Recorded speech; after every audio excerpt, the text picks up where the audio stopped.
دیکھیے آپ نے جو سوال کیا یہ بھی بہت اہم ہے کہ اگر یہ کہا جائے کہ آنکھ کے بدلے آنکھ، دانت کے بدلے دانت، ناک کے بدلے ناک، تو اس طرح تو ساری دنیا اندھی ہو جائے گی، لنگڑی ہو جائے گی، معذور ہو جائے گی، اپاہج ہو جائے گی۔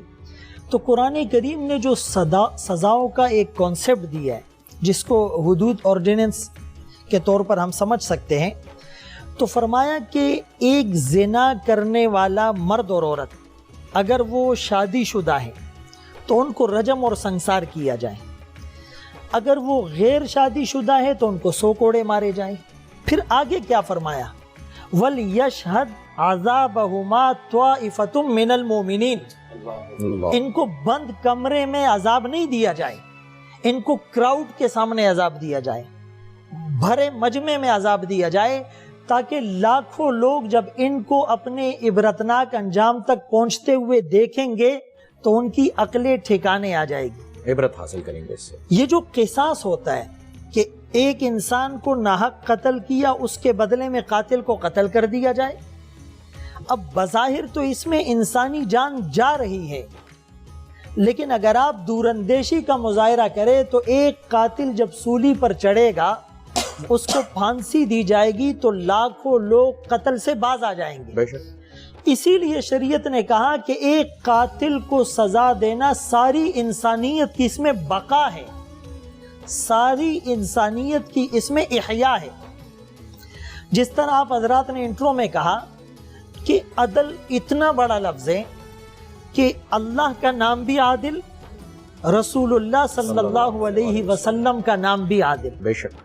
اور قرآن کریم میں سورہ نحل کی جو آیت ہے ان اللہ یأمر بالعدل والاحسان، تو عثمان ابن مظعون رضی اللہ تعالیٰ عنہ اس آیت کو سن کر، اور چونکہ وہ عربی دان تھے، تفسیر ان کے سامنے تھی، اس آیت کو سمجھ کر فوراً کہنے لگے استقر الایمان فی قلبی واحببت محمدا صلی اللہ علیہ وسلم، کہ ایمان میرے دل میں راسخ ہو گیا اور میں محمد عربی صلی اللہ علیہ وسلم پہ جان نچھاور کرنے لگا ہوں جو اتنی اعلیٰ تعلیمات لے کر آئے ہیں۔ سبحان اللہ۔ قرآن کریم کی وہ دوسری آیت جس کے بارے میں انٹرو میں آپ نے اشارہ کیا، وَلَا يَجْرِمَنَّكُمْ شَنَآنُ قَوْمٍ عَلَىٰ أَلَّا تَعْدِلُوا اعْدِلُوا هُوَ أَقْرَبُ لِلتَّقْوَىٰ، یہ 6 پارے میں ہے سورۃ المائدہ میں۔ فرمایا کہ کسی قوم سے تمہاری انبن ہے، جھگڑا ہے، اختلافات ہیں، ناچاکی ہے، لیکن ان کا فیصلہ تمہارے پاس آ گیا، اب اس کی دشمنی تمہیں مجبور نہ کرے کہ تم انصاف کا دامن چھوڑ دو، تم نے انصاف کرتے رہنا ہے، یہی تقوی کے زیادہ قریب ہے۔ گویا کہ وہ متقی ہی نہیں ہو سکتا جس کے اندر عدل نہیں ہوتا، جس کے اندر انصاف نہیں ہوتا۔ حضرت علی رضی اللہ تعالیٰ عنہ اور ایک یہودی کا مقدمہ ہے، اور قاضی شریح رحمہ اللہ کے پاس ہے، تو حضرت علی رضی اللہ تعالیٰ عنہ کے خلاف وہ یہودی مقدمہ دائر کرتا ہے کہ یہ جو زرہ ہے یہ میری ہے اور یہ دعویٰ کر رہا ہے۔ حضرت علی رضی اللہ تعالیٰ عنہ سے دلیل مانگی گئی، ثبوت مانگا گیا، تو فرمایا میرا بیٹا حضرت حسن بھی گواہی دے رہا ہے اور میرا غلام کمبر بھی گواہی دے رہا ہے کہ یہ زرہ میری ہے۔ تو اس قاضی نے کہا کہ بھائی شریعت میں بیٹے اور اپنے غلام کی گواہی اس کے حق میں قبول نہیں ہوتی۔ حضرت علی رضی اللہ تعالیٰ عنہ کو فرمایا اب کوئی اور گواہ لائیں۔ حضرت علی رضی اللہ تعالیٰ عنہ فرمانے لگے کہ آپ ایک جنتی کی، جو جنت کے جوانوں کے سردار ہیں، آپ ان کی گواہی کو ریجیکٹ کر رہے ہیں۔ تو قاضی شریح نے کہا کہ وہ بات آپ کی ٹھیک ہے، لیکن فقہ میں اور قضاء میں، فیصلوں میں اس طرح ہوتا ہے کہ اپنے بیٹے اور اپنے غلام کی گواہی اس کے حق میں قبول نہیں ہوتی، چنانچہ یہ زرہ اسی یہودی کے پاس رہے گی۔ حضرت علی رضی اللہ تعالیٰ عنہ نے فیصلہ تسلیم کیا، سر جھکا دیا۔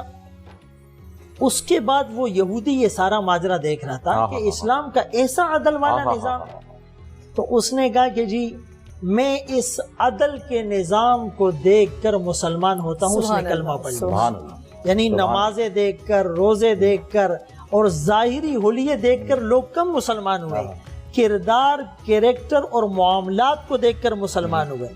تو جب وہ مسلمان ہوا اور اس نے وہ زرہ حضرت علی رضی اللہ تعالیٰ عنہ کے حوالے کی کہ یہ آپ ہی کی زرہ ہے. بے شک. آپ جب جنگ صفین کی طرف جا رہے تھے آپ کی اونٹنی سے گر گئی تھی اور میں نے اس کو اٹھا لیا تھا.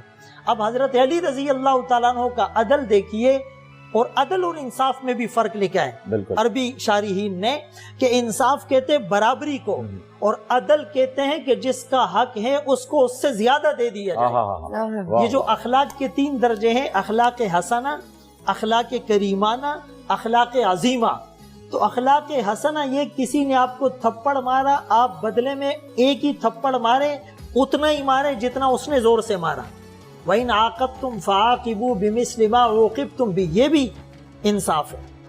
اخلاق کریمانہ وہ ہیں کہ کسی نے آپ کو تھپڑ مارا، آپ نے بدلہ ہی نہیں لیا، معاف کر دیا. اور اخلاق حسنہ یا اخلاق عظیمہ وَإِنَّكَ لَعَلَىٰ خُلُقٍ عَظِيمٍ، سبلائم کریکٹر جس پر رسول اللہ صلی اللہ علیہ وسلم کی ذات فائز تھی، وہ یہ ہے کہ کسی نے آپ کو تھپڑ مارا، آپ نے بدلہ بھی نہیں لیا، آپ نے معاف بھی کیا، آپ نے اس کے ساتھ احسان بھی کیا. حضرت علی رضی اللہ تعالیٰ عنہ نے فرمایا کہ اب تو مسلمان ہو گیا ہے، یہ زرہ میں تجھے ہدیہ کر رہا ہوں، اور اس کے ساتھ ایک قیمتی گھوڑا بھی ہدیہ کر دیا. سبحان اللہ. یہ قصص من التاریخ، یہ کتاب ہے، اور اس میں ایک مسلم کمانڈر عتیبہ بن مسلم رضی اللہ تعالیٰ عنہ کا تذکرہ ملتا ہے کہ انہوں نے سمرقند کو فتح کر لی، لیکن پہلے سے انہیں بتایا نہیں. یعنی جیسے اسلام کا ایک طریقہ کار ہے کہ پہلے اسلام کی دعوت پیش کی جائے، اگر وہ مسلمان نہیں ہوتے پھر انہیں جزیے پر اور ٹیکس پر مجبور کیا جائے، حتی یعطوا الجزیۃ عن ید وہم صاغرون، اور اگر وہ جزیہ بھی نہیں دیتے تو پھر تلوار سے مقابلہ کیا جائے. اب عتیبہ بن مسلم رضی اللہ تعالیٰ عنہ نے اچانک ان کے اوپر دھاوا بول دیا، سمرقند فتح ہو گیا. وہاں کا جو عیسائی پادری تھا اس نے مسلمانوں کے جو اس وقت کے امیر تھے ان کے پاس خط بھیجا کہ عتیبہ بن مسلم نے اس طرح کیا ہے، ہمیں پہلے سے انفارم نہیں کیا. تو عتیبہ بن مسلم رضی اللہ تعالیٰ عنہ نے اس خط کو پڑھا اور اس کے پیچھے پرچی پہ لکھ دیا کہ یہ خط جا کر عتیبہ بن مسلم کو دو، اور وہ اسی وقت عدالت لگائے، قاضی مقرر کرے، اور وہ آپ کی اور اس پادری کی بات سنے اور انصاف کا فیصلہ صادر کرے. یہ بہت اہم واقعہ ہے. اب جب یہ جواب جاتا ہے اس پادری کے پاس، وہ پادری کہتا ہے جس کی شکایت کر رہے ہیں اسی کو عدالت لگانے کا اور قاضی مقرر کرنے کا کہا جا رہا ہے، تو یہاں ہماری دال کہاں گلنی. چنانچہ بہرحال انہوں نے بادل نخواستہ وہ خط پہنچایا، اور حضرت عتیبہ بن مسلم رضی اللہ تعالیٰ عنہ نے فوراً عدالت لگائی، قاضی کو مقرر کیا، اور قاضی نے اس پادری کو بلایا اور عتیبہ بن مسلم کو کمانڈر ان چیف کہہ کر نہیں، عتیبہ کہہ کر پکارا. دونوں کی بات کو سنا. عتیبہ بن مسلم رضی اللہ تعالیٰ عنہ کہنے لگے جنگ تو دھوکے کا نام ہے، اس سے پہلے جو آس پاس کے علاقے تھے ان کے پاس مال کی فراوانی کم تھی، انہوں نے بھی اسلام قبول نہیں کیا، جزیے پر آمادہ نہیں ہوئے، یہ کیسے ہوتے؟ یہ تو سرسبز اور شاداب علاقہ ہے، اس لیے ہم نے اچانک حملہ کیا. حضرت اس قاضی نے کہا حضرت اسلام کا حکم یہ ہے آپ دعوت پیش کریں، آپ جزیے کا آپشن دے، تیسرے نمبر پر آپ کی تلوار فیصلہ کرے گی. خلاصہ کلام یہ کہ فیصلہ یہ ہوتا ہے کہ عتیبہ بن مسلم اپنے فوجیوں کو لے کر، اپنے مسلمان لشکر کو لے کر اس علاقے کو چھوڑ دے.